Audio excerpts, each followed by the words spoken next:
Hello viewers, আজকে আমি তোমাদের জন্যে একদম চায়ের দোকানে বা দোকানে যেরকম ঘুগনি তোমাদের সার্ভ করা হয় সেই রকম ঘুগনির রেসিপি নিয়ে এসেছি। খুব সহজে এইভাবে তৈরি করতে পারো এবং একদম মনে হবে যেন তোমরা বা দোকানে যেরকম ঘুগনি সার্ভ করা হয় সেরকম তোমরা যেন সেই টেস্টটা পাচ্ছ। যেভাবে আমি করেছি ঠিক সেইভাবে করো, আর যেভাবে সার্ভ করেছি সেটাও আমি কিন্তু তোমাদের করে দেখিয়েছি। সেভাবে ফলো করে যদি তোমরা করো, দারুণ এই ঘুগনিটার টেস্ট হয়। তোমরা পাউরুটি দিয়ে একদম টোস্ট করে এটা ঘুগনিটা দিয়ে খেতে পারো, আবার রুটি পরোটার সাথেও কিন্তু এটা খেতে পারো। তাহলে চলো শুরু করি। তার জন্যে আমি বুট ভিজিয়ে রেখেছিলাম সারা রাত্রির। তারপরে সকালবেলা আমি এটাকে একটু সামান্য নুন দিয়ে, এক চামচ, সামান্য না, এক চামচ নুন দিয়ে আমি সেদ্ধ করে রেখেছি। পুরো গলে যাবে না, কিন্তু নরম হয়ে যাবে সেরকম সেদ্ধ করতে হবে। আমি একটা বড় সাইজের আলুকে ডুমো ডুমো করে কেটে রেখেছি, সাদা জিরে রেখেছি, শুকনো লঙ্কা রেখেছি, বড় টমেটোকে একটা আমি পেস্ট করে রেখেছি, আমি একটা বড় পেঁয়াজকে পেস্ট করে রেখেছি, এক চামচ আদা বাটা, এক চামচ রসুন বাটা রেখেছি, একটা বড় পেঁয়াজকে কুচো করে রেখেছি, এক চামচ জিরের গুঁড়ো, এক চামচ হলুদ গুঁড়ো আর এক চামচ লঙ্কা গুঁড়ো রেখেছি। এটার একটা জল দিয়ে আমি পেস্ট করে নেব। চলো শুরু করি রান্নাটা। প্রথমেই কড়াই বসি, তাতে আমি সর্ষের তেল দিয়ে দিলাম। তেলটা গরম হলে তার মধ্যে যে আলুগুলো রেখেছি সেটা একটু ভেজে নেব। আলুগুলো যেহেতু আমার বুটটা সেদ্ধ করা, আলুগুলোকেও ভেজে নিতে হবে, তা নাহলে অনেক সময় লাগবে আলুগুলো সেদ্ধ হতে। আর ঠিকমতো আলু সেদ্ধ না হলে কিন্তু ঘুগনিটার টেস্ট আসবে না। বেশ কিছু গায়ে রং ধরা অবধি আমি একটুখানি ভেজে নিয়ে আলুগুলোকে তুলে নিলাম। এইবার এই তেলের মধ্যে আমি যে ফোড়ন আছে সেটা দিয়ে দেব। আমি শুকনো লঙ্কাটা দিলাম ভেঙে, আর সাদা জিরেটা দিলাম। দিয়ে একটু ফোড়নটা ভাজা ভাজা হলে তার মধ্যে আমি যে পেঁয়াজটা কুচো করে রেখেছিলাম সেটা আগে দিলাম। পেঁয়াজটা দিয়ে ভালো করে পেঁয়াজটা কিছুক্ষণ নাড়াচাড়া করে ভাজতে হবে। একটু পেঁয়াজটা সুন্দর ভাজা হবে, রং ধরবে, বেশ লালচে হয়ে আসবে, সেই অবধি পেঁয়াজটা ভাজতে হবে। সেরকম ভাজা হলে তারপরে যে আদা রসুন বাটাটা রেখেছিলাম সেটা দিয়ে দিলাম। রসুন বাটাটা একটু বেশি দিতে হবে। এবার রসুন আর আদা বাটাটা আমি মিশিয়ে নিলাম, কাঁচা গন্ধটা চলে যাওয়া অবধি একটু ভাজা ভাজা করে নেব। করে নিয়ে যে পেঁয়াজ বাটাটা রেখেছিলাম সেটা দিয়ে দিলাম।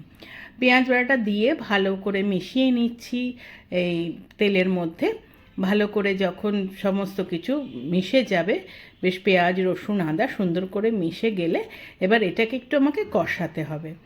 তো একটু কষিয়ে নিয়ে একটু কিছুক্ষণ পেঁয়াজের মধ্যে ভাজা ভাজা করে নিয়ে তার মধ্যে যে টমেটো পেস্টটা রেখেছিলাম সেটা দিয়ে দিলাম। টমেটোটা দিয়েও একটু নাড়াচাড়া করে মিশিয়ে নিচ্ছি।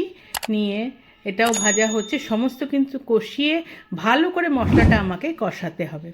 তাই আমি এর মধ্যে নুন দিয়ে দিলাম। আমার মোটামুটি নুন দিয়ে আমি সেদ্ধ করেছিলাম, আর যতটা নুন লাগবে আমি এক চামচ মতো নুন দিলাম, আর আমি চিনি দিয়ে দিলাম হাফ চামচ থেকে সামান্য বেশি।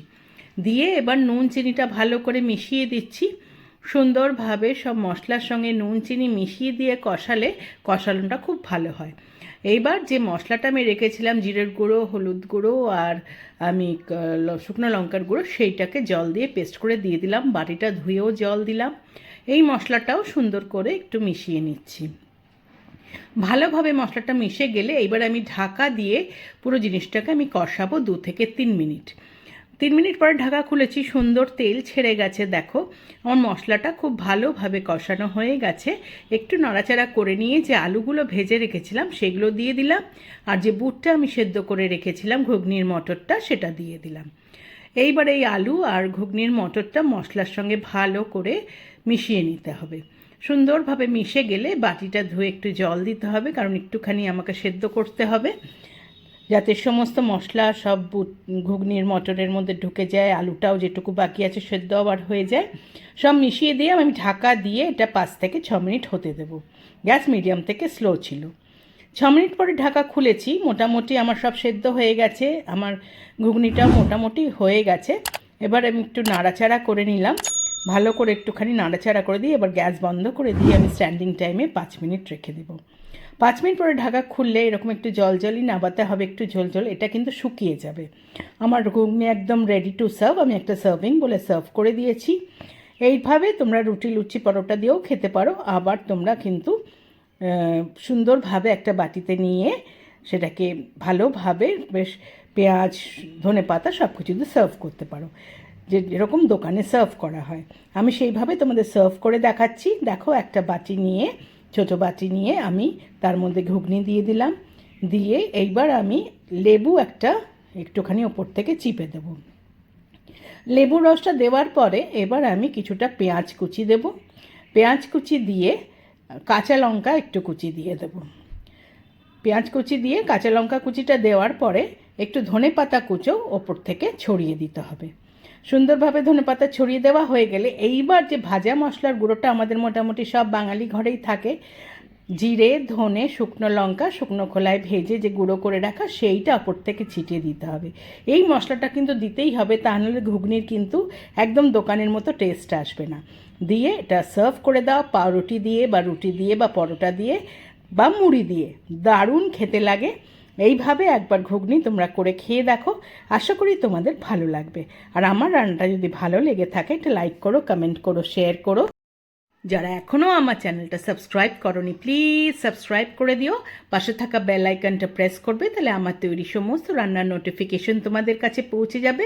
আবার নতুন নতুন রান্না নিয়ে তোমাদের কাছে আসবো। আজকে তাহলে চলি, তোমরা সকলে ভালো থেকো, টাটা।